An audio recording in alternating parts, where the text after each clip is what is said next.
नाजरीन, ये है बदल नर कचूर की तीसरी किस्म।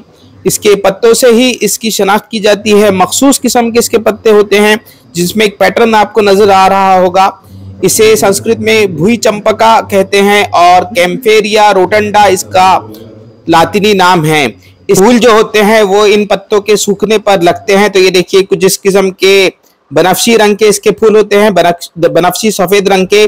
और इसके जो पत्ते होते हैं और उनका जो तना होता है वो भूरे रंग का होता है। तो ये देखिए, इस किस्म के इसके पत्ते होते हैं पुष्ट की जानिब से, और सामने की तरफ से पत्तों में मखसूस किस्म का पैटर्न आपको नजर आ रहा होगा। तो ये देखिए, इस किस्म से सामने से इन पत्तों में एक पैटर्न है और इसका तना वगैरह आप देखिए, और पत्तों को पुष्ट की जानिब से मैं अभी आपको बता दूंगा। तो ये देखिए, तकरीबन गहरे भूरे रंग के इसके पत्ते हैं और इन्हीं से भी इसकी शनाख्त की जा सकती है।